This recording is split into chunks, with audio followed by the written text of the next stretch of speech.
యుద్ధంలో అమెరికాకి ప్రతిసారి ఓ ఎదురుదెబ్బ తగులుతూనే ఉంది.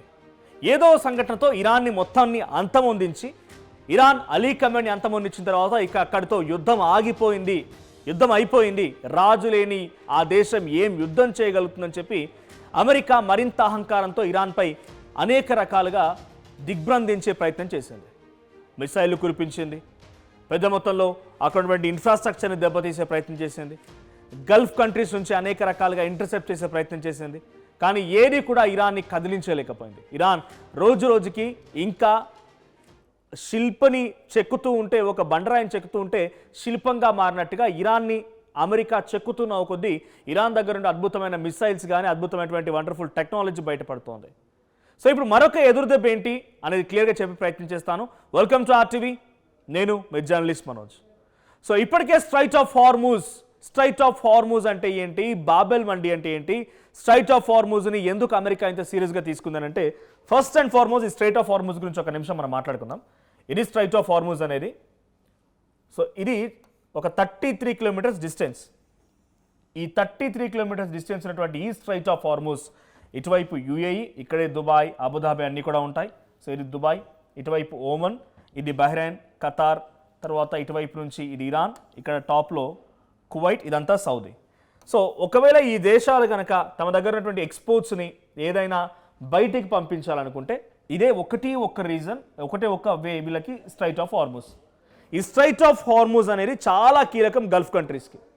ఏకంగా దీని వెంటే సుమారుగా 20% ఆఫ్ వరల్డ్ ఆయిల్ ఎక్స్పోర్ట్స్ జరుగుతూ ఉంటాయి. అయితే దీన్ని ఎక్కడెక్కడ దేని మధ్యలో ఉంది, ఇటు ఇరాన్ ఉంది, ఇటు ఓమన్ ఉంది. సో ఈ రెండు దేశాల మధ్య ఉన్నటువంటి ఈ 33 కిలోమీటర్ల డిస్టెన్సే స్ట్రైట్ ఆఫ్ హార్మూజ్. ఈ 33 కిలోమీటర్ల డిస్టెన్సే. సో ఈ 33 కిలోమీటర్ డిస్టెన్స్లోనే అటు నౌకలు వెళ్ళాలన్నా రావాలన్నా ఇదే డిస్టెన్స్. సో జనరల్గా నౌకల్లా వెళ్తుంటాయంటే ఇన్ టైంలో అవి లోపలికి వెళ్ళడానికి ఎక్కువగా ఇటు మరి కేవలం ఇరానే దీన్ని రూల్ చేస్తుందా అంటే ఇరాన్ అండ్ ఓమన్ రెండు రూల్ చేస్తాయి. కానీ ఓమన్ని బెదిరించి ఇరాన్ మొత్తం టేక్ ఓవర్ చేసింది. ఒకవేళ నౌకలు ఏమైనా రావాలనుకుంటే కనుక టువర్డ్స్ ఇటు ఓమన్కి టెరిటరీ దగ్గర నుంచి ఇలా వచ్చినా కూడా అవి వెళ్ళేప్పుడు కంపల్సరీగా స్ట్రైట్ ఆఫ్ హార్మూజ్ ఏదైతే అడ్మినిస్ట్రేట్ దాని మధ్యలో 15 కిలోమీటర్స్ లాగా ఒక అడ్మినిస్ట్రేట్ లైన్ ఉన్నా కూడా అటు ఎంట్రీ ఇవ్వాల్సింది తప్పకుండా. సో దీన్నే కనుక క్లోజ్ చేస్తే ఇప్పుడు ఏమైపోతుంది, ఇటు UAE, Abu Dhabi, Dubai, Qatar, Bahrain, ఇక్కడ ఈ దేశాల నుంచి ప్రొడ్యూస్ అయ్యేటువంటి ఆయిల్ కానీ గ్యాస్ కానీ బల్క్ క్యారియర్స్ కానీ ఏవి కూడా బయటికి వెళ్ళవు. సో ఇది కరెక్ట్గా స్ట్రైట్ ఆఫ్ హార్మూజ్ అనే ఒక అస్త్రం. ఇరాన్ దగ్గర ఎన్ని మిసైల్స్ అయినా ఉండనివ్వండి, ఇరాన్ దగ్గర ఎన్ని అద్భుతమైనటువంటి వెపన్స్ అయినా ఉండనివ్వండి, కానీ స్ట్రైట్ ఆఫ్ హార్మూజ్ అనేటువంటి వెపనే ఈరోజు ఇరాన్ ఇంకా బతికించగలుగుతోంది అమెరికా దగ్గర నుంచి. ఇది మాత్రం ముమ్మాటికి నిజం. ఒకవేళ కనుక ఇదే స్ట్రైట్ ఆఫ్ హార్మూజ్ లేకపోయినట్టయితే ఇరాన్ ఇప్పటికే పూర్తిగా సర్వనాశనం అయిపోయి ఇరాన్ అధ్యక్షుడిని హతమార్చినట్టుగానే డొనాల్డ్ ట్రంప్ ఈ పాటికే ఇరాన్ దేశాన్ని మొత్తాన్ని కూడా చిందరవందరగా చేసేసేవాడు. సో స్ట్రైట్ ఆఫ్ హార్మూజ్ అనే దాన్ని ఒక్కదాన్ని అడ్డు పెట్టుకొని ఇరాన్ ఇటు UAEపై అటాక్ చేస్తోంది, బహ్రెయిన్పై అటాక్ చేస్తోంది, ఖతార్పై, సౌదీపై, కువైట్పై, ఇరాక్పై. ఇక్కడ ఉన్నటువంటి డైరెక్ట్ అటాక్ అక్కడ ఇన్ఫ్రాస్ట్రక్చర్పై కాదు, అమెరికా స్థావరాలపై అటాక్ చేస్తోంది. ఇదంతా మీకు తెలిసిందే. ఇక సీజ్ ఫైర్ అనేటువంటి సిచ్యువేషన్లో కొంత 14 రోజుల పాటుగా సీజ్ ఫైర్ అని చెప్పారు, రేపటితో అది ముగుస్తుంది. ఈ సీజ్ ఫైర్లో కూడా ఇప్పుడు స్ట్రైట్ ఆఫ్ హార్మూజ్ మొత్తం కూడా మా కంట్రోల్లోనే ఉండాలనేది మొదటి పాయింట్ ఇరాన్ చెప్పిన మాట. ఇది మొత్తం కూడా ఇరాన్ కంట్రోల్లోనే ఉండాలి వాళ్ళు ఎక్స్పెక్ట్ చేస్తున్న మాట.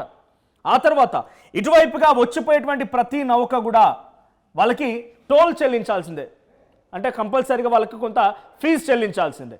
ఇది ఇరాన్ దగ్గర ఉంటే ఇంకో సెకండ్ పాయింట్. తర్వాత రీసెంట్గా ఏం చేసింది, ఇక్కడ ప్రాక్సీలు అంటే ఇక్కడ ఇరాన్ ఉంది. సో ఇరాన్ ఇక్కడ ఉంటే మరి ఇజ్రాయెల్ ఎక్కడ ఉంది, ఇజ్రాయెల్ ఉంది కొంచెం దూరంగానే, గల్ఫ్ కంట్రీస్ నుంచి కొంచెం దూరంగానే ఇజ్రాయెల్ ఉంటుంది. సో రైట్ ఇక్కడ ఉంది ఇజ్రాయెల్. సో ఈ ఇజ్రాయెల్ దగ్గర ఇరాన్కి ఈ ఇజ్రాయెల్ పక్కనటువంటి లెబనాన్, ఇక్కడ లెబనాన్లో ఇజ్రాయెల్ దాడి చేస్తోంది. సో ప్రాక్సీ దేశాలపైన దాడి చేయకూడదనే కండిషన్ కూడా ఇరాన్ పెట్టింది.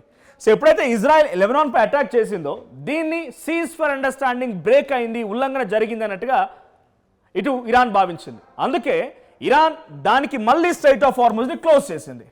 ఈ సీజ్ ఫర్ అండర్స్టాండింగ్ ఉన్న భాగం కూడా ఇది క్లోజ్ అయిపోయింది మళ్ళీ. సో క్లోజ్ అయిన తర్వాత అమెరికా ఏం చేసింది, ఇక్కడికి వచ్చి ఈ స్ట్రైట్ ఆఫ్ హార్మూజ్ దగ్గరికి మీరు రానివ్వడం లేదు ఏ దేశానికి కూడా ఓకే, కానీ మీరు కొన్ని దేశాలకు పర్మిషన్ ఇచ్చారు. China, Russia, Malaysia, India, Pakistan అనే దేశాలకు కొన్ని నౌకలు వెళ్ళడానికి పర్మిషన్ ఇచ్చింది ఇరాన్. సో వాళ్ళు కొన్ని ఫీజు చెల్లిస్తున్నారు, అక్కడ నుంచి ఆ వే నుంచి సేఫ్గా బయటకు వస్తున్నాయి. ఆయిల్ ట్యాంకర్స్ అయినా క్రూడ్ ఆయిల్ క్యారియర్స్ అయినా అన్ని బయటకు వచ్చేస్తున్నాయి. సో ఇప్పుడు అమెరికా ఏం చేసిందనంటే, సరే మీరు వాళ్ళ దేశాలు పంపిస్తున్నారు ఓకే, కానీ మీ దేశాలకు ఇరాన్కి వచ్చేటువంటి ఇంపోర్ట్స్ అండ్ ఎక్స్పోర్ట్స్ కూడా ఉంటాయి కదా. సో ఆ ఇంపోర్ట్స్ అండ్ ఎక్స్పోర్ట్స్ని ఇక్కడ బ్లాకేడ్ చేసింది. ఇక్కడ కొన్ని యుఎస్ వార్ షిప్స్ని మోహరించి పెట్టింది. ఇక్కడ గల్ఫ్ ఆఫ్ ఓమన్ చూసారు కదా, ఇక్కడ కొన్ని వార్ షిప్స్ని మోహరించి పెట్టింది. ఏదైనా ఒక నౌక ఇరాన్ నుంచి బయటికి రావాలన్నా వెళ్ళాలన్నా కూడా ఇక్కడ అడ్డుకొని వాటిని పేల్చే ప్రయత్నమో స్వాధీనపరుచుకునే ప్రయత్నమో చేస్తోంది.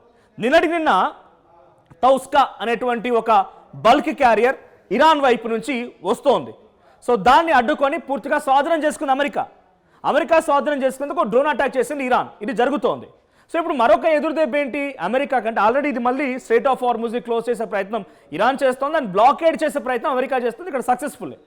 కానీ దీని ద్వారా ఈ గల్ఫ్ కంట్రీస్ కానీ ఉపయోగం అంటే, గల్ఫ్ కంట్రీస్కి వచ్చే ఉపయోగం ఏమీ లేదు. కేవలం ఇరాన్ని ఒక దెబ్బ తీయడానికి కోసం మాత్రం డొనాల్డ్ ట్రంప్ ప్రయత్నం.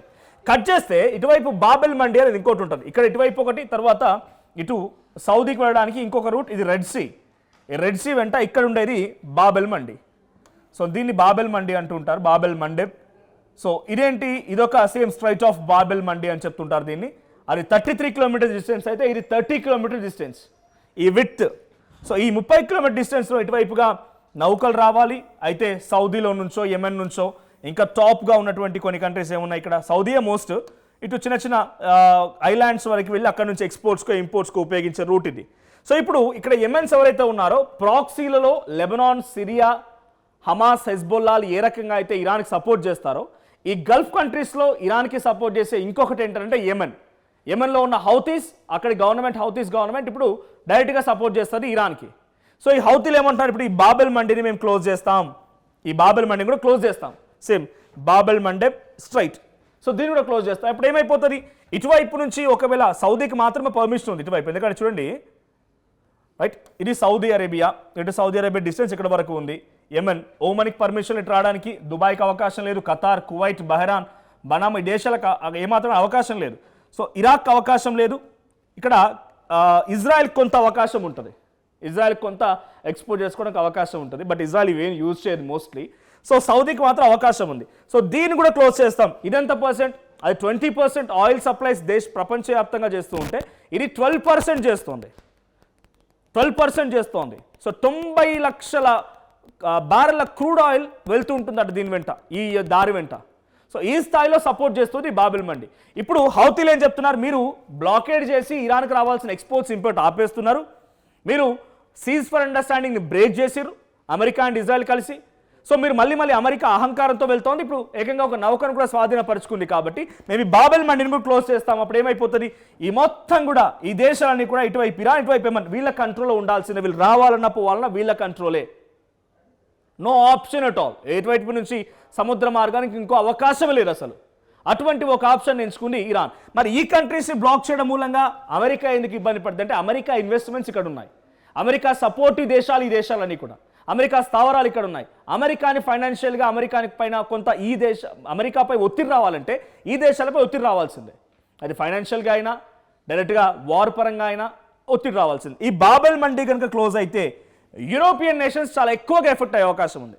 యూరోపియన్ నేషన్స్ ప్రతిదీ కూడా ఆయిల్ పైన ఆధారపడి ఉంటాయి, బికాస్ అక్కడ ఉండేటువంటి టెంపరేచర్ ఆధారంగా వాళ్ళు జనరేటర్ రన్ చేయాల్సిందే, హీటర్స్ రన్ చేసుకోవాల్సిందే, అక్కడ ప్రతి మెషినరీ కానీ ఇండస్ట్రీ కానీ ప్రతి దానిపైన ఆధారపడి ఉంటుంది. కాబట్టి యూరోపియన్ కంట్రీస్ చాలా మోస్ట్ ఎఫెక్టెడ్ నేషన్స్గా ఉండబోతున్నాయి. సో యూరోపియన్ నేషన్స్ మోస్ట్ ఎఫెక్టెడ్గా ఉన్న సిచ్యువేషన్లో వాళ్ళంతా డొనాల్డ్ ట్రంప్ ఒత్తిడి తీసుకొస్తారు మళ్ళీ. సో ఈ రెండు స్ట్రైట్లే ఇప్పుడు ఇరాన్కి చాలా పెద్ద మొత్తంలో ఒక అవకాశంగా ఉన్నాయి.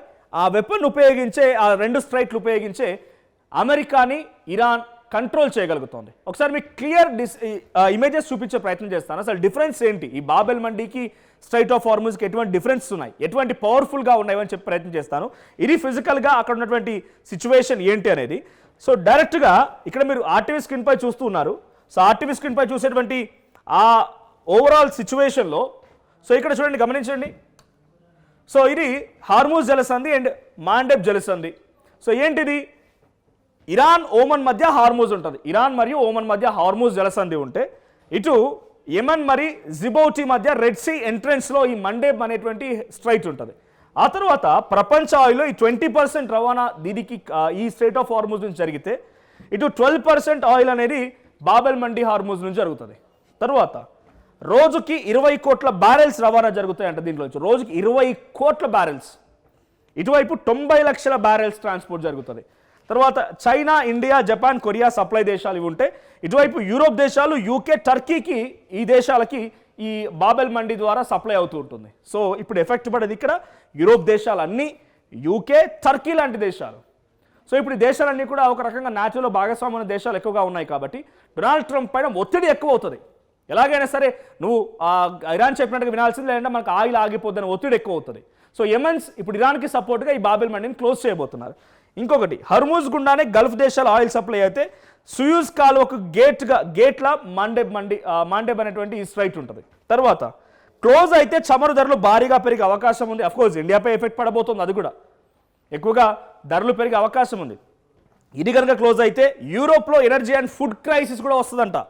ఫుడ్ క్రైసిస్ కూడా ఏర్పడే అవకాశం ఉంది.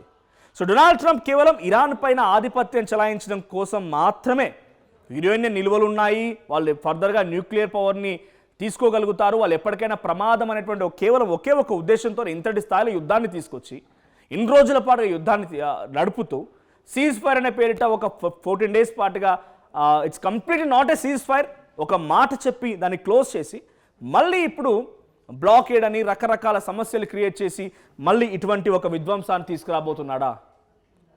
వాళ్ళు పెట్టిన అగ్రిమెంట్స్ ఉన్నాయి. వాళ్ళు ఏమని చెప్తున్నారు, మాకు స్వయం ప్రతిపత్తి కావాలి, మా దేశాన్ని మేమే పాలించుకుంటాం, మా దేశంలో అంతర్గత విషయాలు మేమే చూసుకుంటాం అన్న రకంగా ఇరాన్ చెప్తోంది.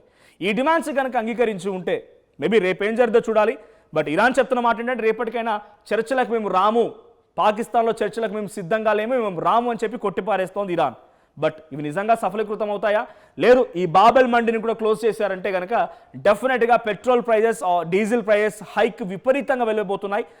కేవలం ఇటు స్ట్రైట్ ఆఫ్ హార్ముజ్ గుండా వెళ్ళేటువంటి దేశాలకే కాదు, అటు యూరోపియన్ నేషన్స్ కూడా చాలా భయంకరంగా ఒక విధ్వంసాన్ని చవిచూడబోతున్నాయి. సో డొనాల్డ్ ట్రంప్ పేరు చెప్పగానే, డొనాల్డ్ ట్రంప్ మాట వినపడగానే, డొనాల్డ్ ట్రంప్ చర్యలు చూడగానే మీకేమనిపిస్తోంది?